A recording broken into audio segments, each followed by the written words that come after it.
I like it though. Yeah, I do. I like those lights. JQ.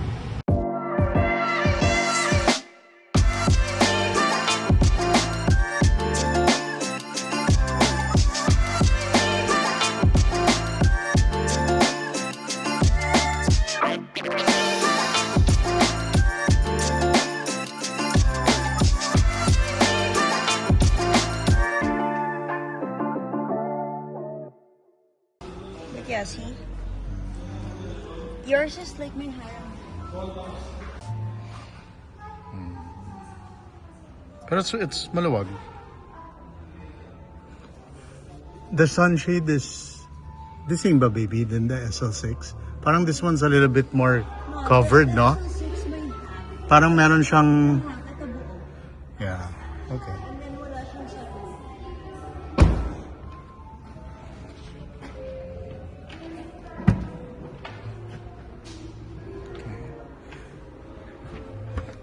As usual, no spare, but at least, ano, malalim.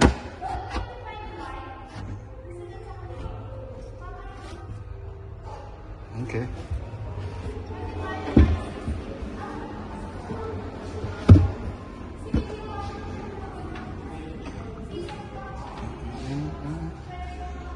Nice lights.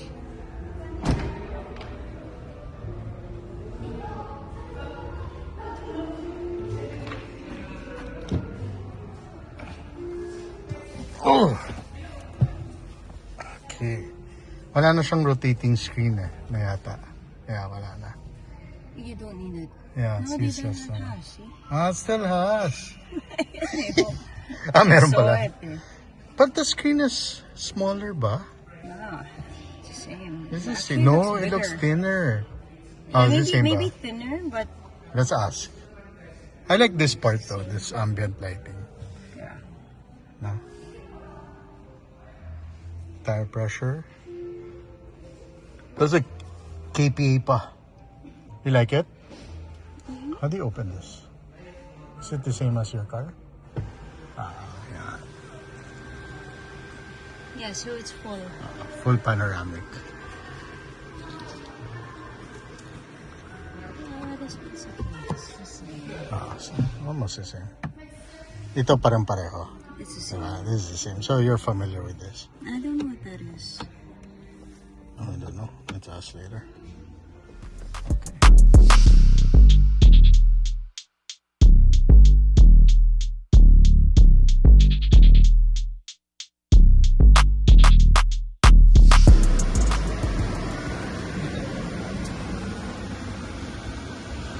Pwede naman yung diba? The settings of the steering. Kasi naka siya na yun, no? Parang normal or comfort.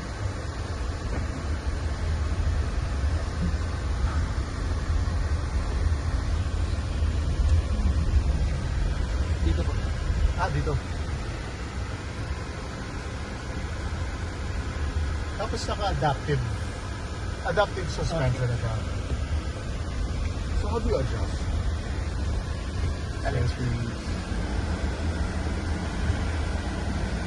For the suspension. As a suspension natin, sir, fix na tayo sa kanina. Hindi siya sport, wala. Opo. Walang ganun. Pero kung gusto natin maging sport yung driving natin, Sport mode. try mo yung settings doon. Apply mo yung settings. Ayun, sport. Okay. Yeah. Usually, kino-compare to sa Tesla Y, no? Correct, ma'am. Dahil ang comparison niya sa Tesla Model Y is because sa battery range sila almost parehas. Nagre-range sila parehas ng nasa 82 kilowatt. Yung battery size. Ang battery size nila. Okay. So nagde-depende na lang sila sa range. Well, technically, mas mataas yung range capacity ni Model Y compared kay C-Line 7, which is kay C-Line 7, 542 Okay. kilometers yung kaya niyang takbo. Alam ko sa all-wheel drive ng Tesla 600 something Yan Almost nakalagay sa 600, ano. sir. Almost 600. Pero Tama. depende yan Depends on the drive. Kaya siya naging ganun, well technically dahil sa powertrain or sa drivetrain ni mismong C-Line 7, Okay. mas mataas yung horsepower capacity niya compared kay kay Model Y. Kaya syempre pag mataas yung horsepower, meaning mas mataas yung kaya Ang torque ng niya battery. 690, no? 690. 690, correct, sir. And then yung horsepower natin is 531. Kasi may horsepower. Tesla ko 720 torque eh. Performance. Oh, Performance. Yun nandyan. So gusto ko tignan. I mean, of course, yan sedan yan. So, Opo. mas magaan yan eh. Opo. But I just wanna feel how it How works. torquey rin siya. How torquey. Correct, sir. Pero EVs naman torquey. Opo. Yes. Kahit anong Nandun EV, talaga. Nandun talaga. Pagbigay ng power, wala ka nang mararamdaman Natatakot na mga ako kasi gasoline. going here. Kasi 200 na ako, hindi mo nararamdaman eh. Ang layo na ng kotse sa likod ko eh. Hindi mo mapipil kasi tahimik eh. Yes, sir. Yun lang yung ayaw. Yun yung ano. Next thing na mahuli ka na. Yung mga nasanay from gas and first time nila mag-hybrid or mag-EV, feel nila takbo nila is around 70 or 80 kph lang. Pero pag chinek nila 120, 150 na sila. 140, yeah. Yun yung magiging feel mo. Naka-on ba si HUD niya? Yung Heads-up ano? display. Click mo nga sila. Wala. Naka-on. On. Ayun. Okay. Linaw ah. So, visible din siya. Pwede mo rin siya i-adjust. So even for maps, lalabas yung direction. for maps, direction. What's that? yes, What sir. did you do? Applicable. Heads up display. You Dito can ba? see it from Banda here. dito, see Pero dito. malinaw siya. Wait, sorry. I wanna see. Okay. You can alright. see it? I saw it na. Yeah. So, the heads-up display has Galing, ah. the ADAS features, yung kilometer natin, at, as well as yung adaptive cruise control. And then, you could also input there the yung maps natin or yung directional natin. Well, technically, hindi siya map na map, sir. Yung magiging possible direction lang. Kunyari, 800 meters before left, mag-i-indicate siya dyan. Dito tayo. Dito? And mas maluwag siya, no? Than the Y. Parang No? yung feel niya talagang mas maluwag siya compared to miski sa cabin space niya sa likod. Oo nga. Mas ano to, mas subtle. Pero malakas, pero subtle siya. Apo, Kasi sa smooth lang Tesla, talaga. yung ano mo eh. Yung gaganon torque eh. niya pipitik talaga. Pero okay lang kasi SUV naman to eh. Hindi Correct. mo kailangan yung sobrang. Pero, yeah, you can. Kasi kila Tesla, yung kumaga magkakaroon ka pa kahit slight whiplash no sir. Baka may whiplash. Oh, meron. Pag hindi Kasi ka yung maingat. torque niya talaga. Pero I like it kasi bagay naman sa car. SUV. SUV po. Gusto mo comfortable pa rin. Pero it's strong. Actually sir, ang model talaga ni Easy Line 7 kay Europe, 2 variant siya. Okay. So, Single motor. Single motor. Pero wala pa tayo. Rear wheel drive. Well, technically hindi siya ilalabas sa Pilipinas. siya na. Ang na-market lang sa atin or parang nilabas Babe, sa how's the suspension? It's good. Good? Mm-hmm. It's good. It's comfy. and literal na spacious naman. And really spacious. Oh. Hello, brother. Oh, yeah. Kahit brother. matangkad yun na sa Ano? harapan, Oo. yung leg space natin dito, kaya pang Galit? mag-dequat na talaga. Any difference sa ADAS ng SL6 dito? Kasi meron siyang SL6 eh. Is there a difference? The difference between the ADAS, sir, siguro yung pinaka-intelligent cruise control niya. So, si intelligent or adaptive cruise control ni SL6 is yung regular na radar lang, magpapantay siya sa kasabay natin. Si Line 7, sir, may full stop, full go capacity na yung ADAS niya or yung adaptive cruise control niya. Okay. So, kahit mag-full stop yung nasa harap mo, susundan niya, magsisiro rin yung sasakyan mo. And then, pag nag-go yung unit na nasa harap niya, mag-start din siya ng kusa without you touching anything. Okay. Kahit yung gas plate. Kasi kay SL6, yung ganun niya, pag nag-zero or nag-reach ka ng below 20 kph, di ba, minsan nag-off na yung ADAS nat or yung adaptive This cruise one, control. full, medyo full This one, siya. kahit mag-full stop ka, sir, mag-go din siya ng kusa. Which is, na-try ko na rin. Para sila kay Shark 6 na may ganong capacity. Pero yung Shark 6 yung price no? Laki ng sipa, no? Laki, sir. Halos same price. Opo, opo. Well, ang naging cost naman nun, sir, naalala mo nung nagkaroon ng price increase lahat ng Yes. pickup trucks? Well, na-late yung Analyte yung pasok increase ng niya. kay Shark Oh. kasi nauna Ang laki lahat. ng anong babe, price increase, sobra. Kasi di ba top of the line was 2.2, now it's 2.6 eh. 2.6 Wow. correct, So, sir. dito na lang. Unless Oh you my really want gosh, ang mahal. unless you want to pick up. May bumibili pa ba? Meron pa rin, ma'am. Ang daming waiting na. Pero magandang Shark babe. Yes po. Kasi we had the Ranger, the recent one. Mm. Pero binenta namin kasi nga, di ba, parang hindi namin naman magagamit yung likod eh. Useless eh. Pero it's a good pickup. Yeah. Pero So, yun nga, matatry hindi ko nila, siya- sir, to na magandang medyo mahaba doon kay and Sa may ASEA, pwede ba yun? Di ba doon sir, doon tayo, Oo, doon tayo yung pwede maganda mag-round. para- At least talagang diretso na hatawan. Ito kasi may speed limit eh. Sa ASEA wala eh. Ang battery range nito is Battery range yan is 542 kilometers or technically 42 kilometers. yes ma'am. Pero kung wiwili tayo sa speed niya, well 82.6 kilowatt yung battery niya. So siguro safe to safe. Pero tama Kung top niya or yung average niyang mga bibigay is 542 kilometers. Kung nawiwili kang above 100 lagi, siguro safe to say 460. And then kung sobrang tipid mo naman, yung 542 mo, Okay kaya lang mo naman rin to charge to 100%. Yes, Kasi LFP eh, di ba? Pwede Yes. yun. All the time pwede. all the time pwede. Safe na rin siya. And same lang siya as the charger of the 6. The 6, Oh, yes. sige And lang. meron din siyang option na DC charging dahil full Anong EV DC siya. niya? Ilan kilowatts ulit? 200 mga ganun? 150 Ah, kilowatts. 150. Okay. 150 no? 150, yes. And then sa sa AC capacity natin, sir. Well, technically, ang pinoprovide namin na wall charger, 7 7. kilowatt. Pero ang kaya niyang intake is 11 kilowatt. Okay. So, kung may mahanap kayong mga... 22, normally 22. at least kaya niyang ng 11 kilowatt na 11 intake. So, at least medyo mapapabilis.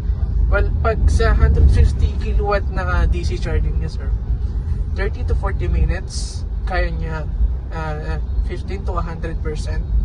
Pero kung sa 7 to 11 kilowatt niya, most likely maglalaro ka ng 12 to 16 hours charging time.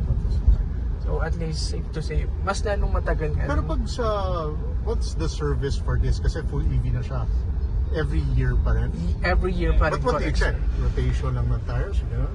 Most likely, brake pads, tires, correct sir, yung rotation ng tire. Regenerative braking yan siya. Meron na Meron rin, sir. din. Meron din, sir. So titipid tayo sa brake pads. Opo, yun yung kagandahan doon, tipid sa brake pads dahil more on regenerative braking ang nangyayari.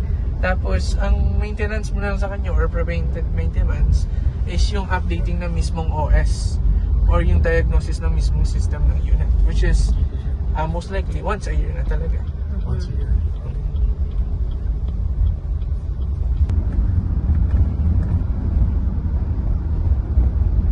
So, familiar kayo sir kay Mitsubishi, yung Active Yaw Control? And then, So, Active Yaw Control or more likely sa mga sports car, sa mga cornering, parang nag-a-adapt si suspension natin. Either kailangan palambutin si kabila, tapos yung stiff yung kabila. Para sa cornering, smooth pa rin siya. Okay. So, may ganun siyang Meron feature siyang ganun, sa mismong unit niya. Or tinatawag namin siyang iTap. Try mo nga stand, pa-click yung settings dyan, yung parang unit. Yung isa, yung kotse doon sa kabila. Yan. how's the cornering, babe? Good. And then, comfort driving. Ito Ganun nakalagay yun. yun. Wala pa. Saan ko nakalagay? Libutan ko na dyan. Basta ba? Try mo yung Can system. you go fast? Not here. ADAS. Safety, yes. Ayan. Yung safety assist drive. Yan yung mga safety assist natin sa kanya siya. Oh, Okay. ADAS. Self-descent control. Pwede mo siyang i-off and on. Discretion na ng driver, syempre. Tama. Lane departure assist, alert, warning na dyan na rin. And then, yung collision warning system natin, kompleto na rin siya. Well, we do have another function or another feature na wala talaga sa ibang unit is yung mapapansin mo na black box sa corner sa In camera. yes Yeah. po. Driver warning assistance namin siya, Ano or naman driving yan? warning system. So So if pag I doze naka-on off, siya, let's see. Apo. Yung square? Apo, let's say na parang si driver inaantok or medyo wasted, Yeah. mag-warning o mag-notify sa screen mo na you need to fall over first or magstay safe ka muna para magpahinga or mag-rest nga. Or yung isa naman, yung anti-distractive niya is pag nakita ka niya hindi nakatingin or nagpo-phone, parang ganon. Mag-warning or mag-notify din siya sa screen mo. May tendency, alam ko, nag-vibrate ng onte si manibela. Or magising. Yes po. Okay. Does Tesla have that? Tesla has here, Ay, sa camera. Sa camera. Camera naman yun sa gitna. Kasi when you do autopilot, pag hindi nakatingin or na ganun ka, Yes. may camera, Nag-ano pa warn. rin siya. Kasi may FSD did you know legal na yung FSD dito? Nakuha ko Oo lang nga, yung sir. email. Full self-driving. Pero mahal 400,000 Monthly subscription pa rin siya, sir, no? Hindi, monthly yung yung Grok. Yung Okay, internet. si Grom. Oh, Pero yung AI-100. FSD full, 400k yun. Okay, Oo. so Pero ano na yan legal na yan. legal na siya na. So pwede ka Really? Yeah. basically you don't Parang need to drive. I can't trust that yet. Legal yun. Legal na. Nakuha ko yung email kanina. Medyo, oo, sa side Kaya mo, ganun. ma'am. Kasi lalo sa driving habit dito Oo, sa parang Pilipinas. ayoko. Medyo hindi pa siya talagang Kailangan possible. confident ka.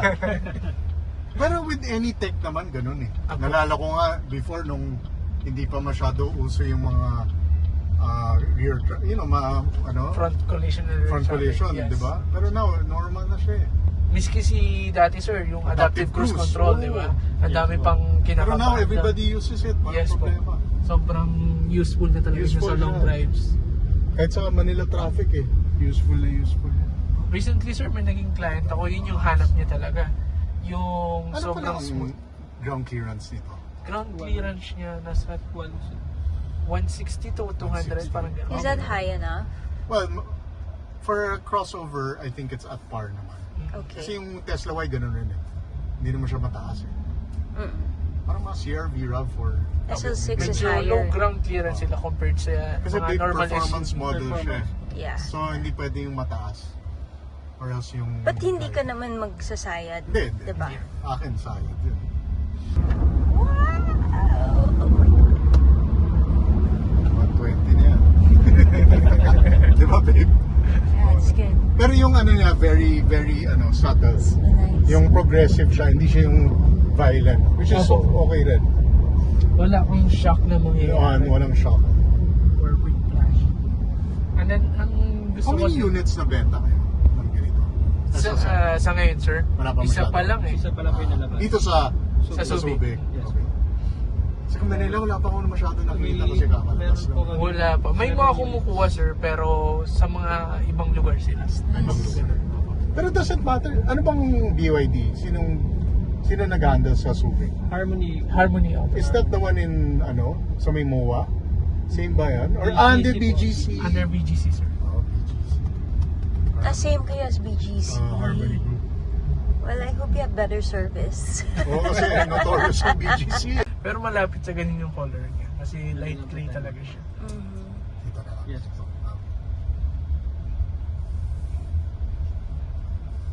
Paano yung Ford? Yung Saan? territory, hindi kami happy dun. Ayan, ganyan yung siya. Pinag-slide namin. Ganyan yung Ganyan yung gray. ganyan. May parang may pagka-blue. Or colorblind ba ako? No, that's kind of greenish, babe. Greenish. The greenish. Okay. Malapit sa ganyan yung shark ray. Technically shark ray yung pangalan na, sir. Ano? Wala pa. Ayun. Sige po, atras pa po. Atras pa naman. Sige lang. Okay. Pwede na. Okay. Ito yung handle. Pag ganito, babe, you pull it up, the handle there on top. Yes, please. Up! Like that. Kasya ba? Yan na lang. Okay. Hindi ka kasha. Mababa siya compared to the 6 no? Tape short. Yes, sir. You should. No? Kasi Mas things flow clearance siya compared mas sa flow SS. clearance. So, ito yung magandang side by side.